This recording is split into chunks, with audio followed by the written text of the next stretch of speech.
Thanks to the amazing folks over at Ameda City through the Predecessor Creators Guild, I've been given an opportunity to take a first look at Predecessor's upcoming patch, patch 1.4. This patch is absolutely massive and has some changes for every single hero in the game. It's also going to bring us our next Predecessor hero, Boris, who's going to be charging his way into Sanctuary. We got a lot to cover in this patch, so let's get to it. Murdock is a tried and true marksman who is played in the duo lane primarily in association with a support hero there to help him secure those kills. He's received a suite of changes in patch 1.4, which we're going to go over now in detail.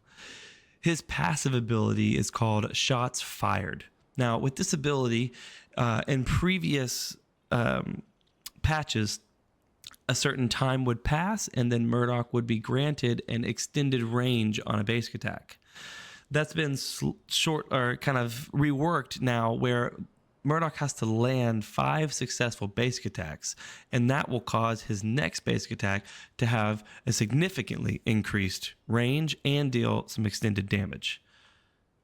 They've removed the armor penetration that this empowered shot used to have, but they've given it more base damage and more range, which is a win.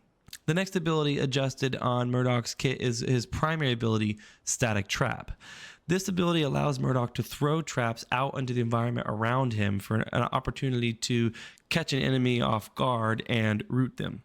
So the speed that he throws them out is increasing 2 times, and the time to arm is shorter, meaning the traps are ready to root an enemy faster than they were in the previous patches. The duration of time that the traps last in the environment has come down some. The base damage has come down, as well as the scaling coming down, but the root duration has increased on these traps, giving Murdock more time to secure those kills. The next ability that's been adjusted is his secondary ability, Hot Pursuit. The most important thing about this ability is that the attack speed stacking can now be reset on takedown. So let me explain. The way this ability works is that Murdock activates his sirens, granting him 35% decaying movement speed for 5 seconds. During this time, Murdock gains attack speed and stacking this attack speed on reactivation up to 5 times.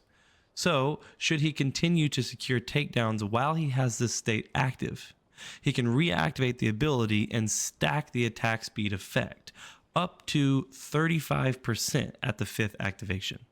This is a really cool iteration on the previous version of this, which was simply a one and done movement speed, attack speed stem. Really cool change.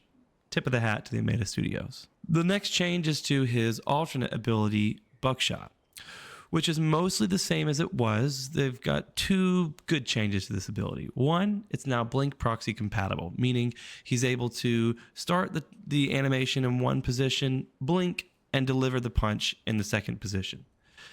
The other change is that they have added 20% physical armor shred for 4 seconds after the Buckshot, which is a great addition because previously this ability was simply a one and done, activate, knock back the enemy, deal a little bit of damage, done.